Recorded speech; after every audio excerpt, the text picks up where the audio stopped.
উত্তরপ্রদেশের বারাণসীতে একটি মনকা ঘাট আছে। সেই মনকা ঘাটে একজন ব্যক্তি প্রায় ৬২ দিন ধরে ধারাবাহিকভাবে মানুষের জ্বলন্ত চিতা থেকে মাংস চুরি করত এবং চুরি করার পরে তা খেয়ে ফেলত। তার একমাত্র উদ্দেশ্য ছিল সিদ্ধি লাভ করা এবং তন্ত্রমন্ত্রের মাধ্যমে সে যা চায় তা করতে পারা। একদিন তার মনে হতে লাগলো যে যা সে করেছে তার মাধ্যমে সে সিদ্ধি লাভ করেছে, তন্ত্রবিদ্যা জেনে গেছে এবং এখন সে যা ইচ্ছা তাই করতে পারে। একবার তার কাছে একটি মহিলা আসে এবং মহিলা যখন তার সমস্যা প্রকাশ করছিল তখন সেই তান্ত্রিক ধীরে ধীরে সেই মহিলার প্রতি আকৃষ্ট হয়। তান্ত্রিক সেই মহিলাকে বলে, আমার কাছে এমন কিছু ক্ষমতা আছে যার দ্বারা আমি তোমাকে আমার অধীনে রাখতে পারব। অর্থাৎ সে তার তান্ত্রিক বিদ্যার ব্যবহার একটি মহিলার উপরে করে। এরপরেই এমন একটি হত্যার ঘটনা সামনে আসে যা ছড়িয়ে পড়ে পুরো রাজ্য জুড়ে।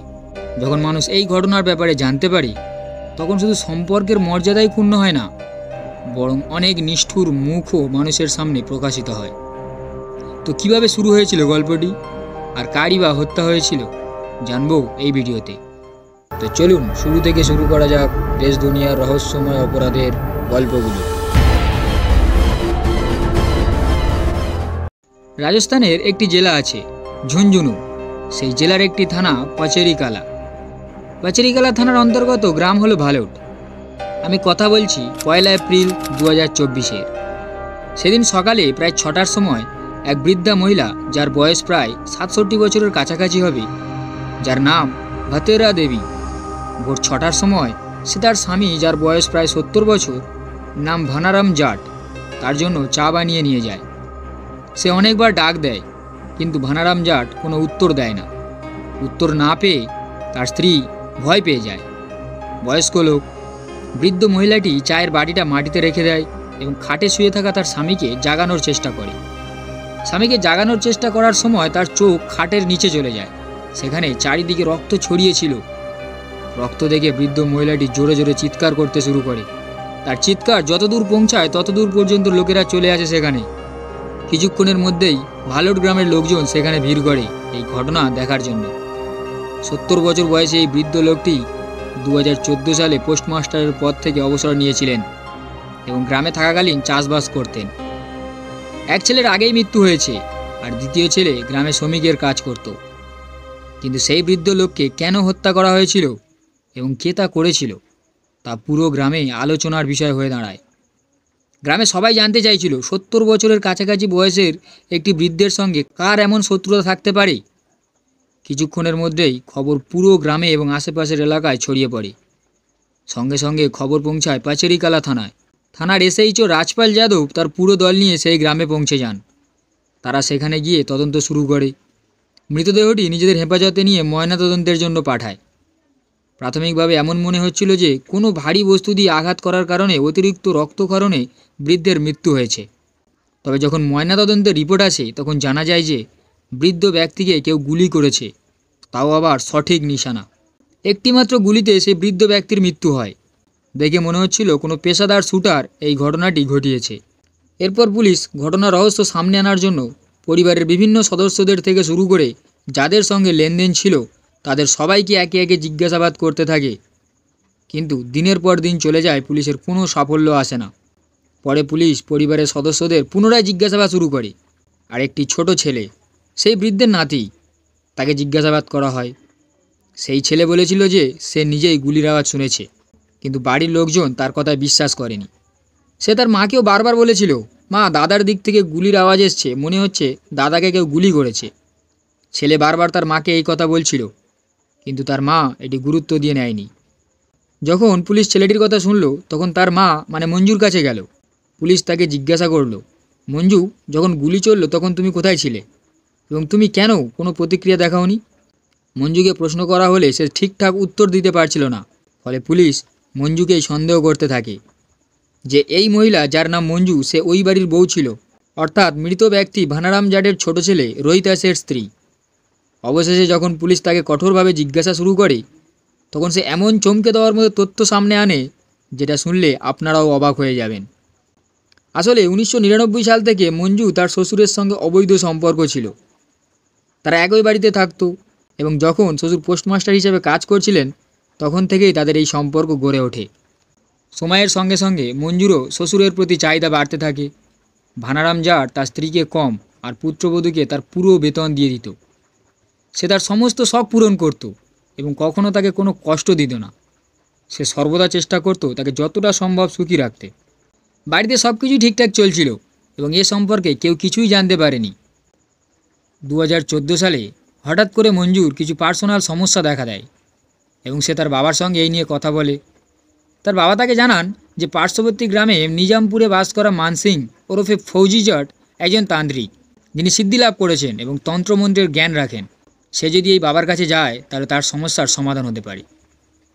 এরপর মঞ্জুও তার বাবার কথা শুনে সেই তান্ত্রিকের কাছে যায় এবং তার সাথে কথা বলে। তান্ত্রিক মঞ্জুকে প্রথম দেখাতেই মুগ্ধ হয়ে যায় এবং তার সমস্যা সমাধানের পাশাপাশি বলতে শুরু করে যে তার কাছে এমন তন্ত্রমন্ত্র বিদ্যা আছে যার দ্বারা সে যে কোনো ব্যক্তিকে নিজের অধীনে রাখতে পারে।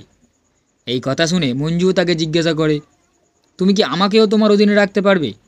তান্ত্রিক বলে, এটা কোনো বড় বিষয় নয়। তুমি জানো না, আমি বারাণসীর ঘাটে মানে মানকা ঘাটে থেকেছি। আমি সেখানে জ্বলন্ত চিতা থেকে মাংস বের করে খেয়েছি এবং সেখান থেকেই সিদ্ধি লাভ করেছি। এই কথা শুনে মঞ্জু অবাক হয়ে যায় এবং সেই সঙ্গে সে ধীরে ধীরে ফৌজি জাট অর্থাৎ সেই তান্ত্রিকের প্রতি আকৃষ্ট হতে শুরু করে। 2014 সালে তারা এতটাই কাছাকাছি আসে যে তারা খুব ভালো বন্ধু হয়ে যায়। বন্ধুত্ব কখন যে প্রেমে পরিণত হয় তারা বুঝতেই পারেনি।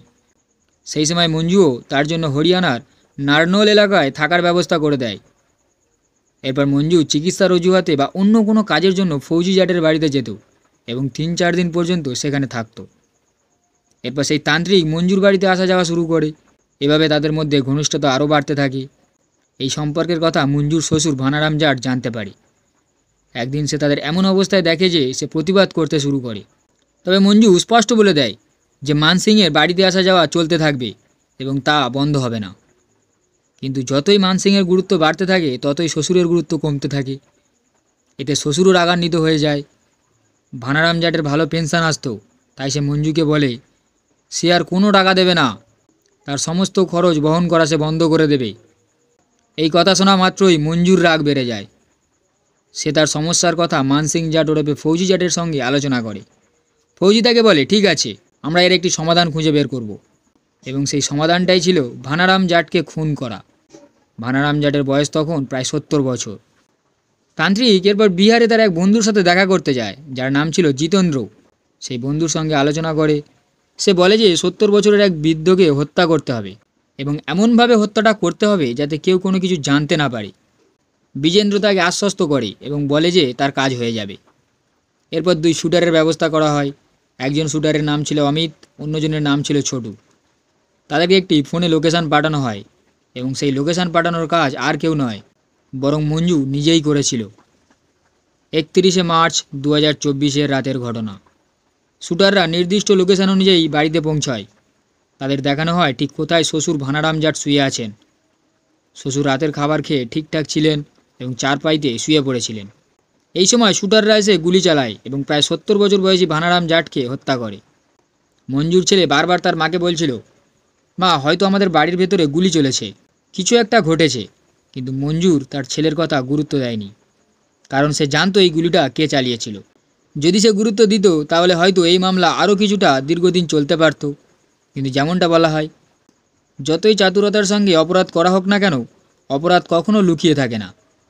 মঞ্জু বেশ চালাকির সঙ্গে কাজ করেছিল এবং সে তান্ত্রিক, যিনি নিজেকে সিদ্ধিপ্রাপ্ত বলে দাবি করেছিলেন, তিনি ওই অপরাধকে তন্ত্রমন্ত্রের মাধ্যমে ঢাকার চেষ্টা করেছিলেন। কিন্তু শেষমেশ তিনিও ধরা পড়ে যান। সেই সঙ্গে জিতেন্দ্র ওরফে বিজেন্দ্র, যিনি শুটারদের ব্যবস্থা করেছিলেন, তাকেও গ্রেপ্তার করা হয়। মঞ্জুকেও গ্রেপ্তার করা হয় এবং এই ঘটনার রহস্য উদ্ঘাটিত হয়। জানা যায় 10 বছর ধরে মঞ্জুর তান্ত্রিকের সঙ্গে অবৈধ সম্পর্ক ছিল এবং প্রায় 25 বছর ধরে তার শ্বশুরের সঙ্গেও অবৈধ সম্পর্ক ছিল। এই অবৈধ সম্পর্কগুলোর বিরোধ থেকেই এই হত্যাকাণ্ডটি ঘটেছে। এরপর পুলিশ তাদেরকে কোর্টে তোলে। বর্তমানে মঞ্জু ও তান্ত্রিক উভয়ই জেলে রয়েছে আর শুটারগুলোকেও গ্রেপ্তার করা হয়েছে। পুলিশ চেষ্টা করছিল যেন কম সময়ের মধ্যে চার্জশিট দাখিল করে আদালতে এই মামলার কঠোর শাস্তি নিশ্চিত করা হয়, যাতে সমাজে একটি বার্তা দেওয়া যায় যে খারাপ কাজের পরিণতি খারাপই হয়। তো ফ্রেন্ডস, পুরো গল্পটি শোনার পর আপনাদের কি মনে হয়? শ্বশুর ও পুত্রবধূর অবৈধ সম্বন্ধ সম্পর্কে আপনারা কি কমেন্ট করতে চান? অবশ্যই কমেন্টে আপনাদের মতামত শেয়ার করবেন। আর ভিডিওটা ভালো লাগলে লাইক করে দেবেন। আজ আসি, দেখা হবে নেক্সট ক্রাইম স্টোরিতে। ধন্যবাদ।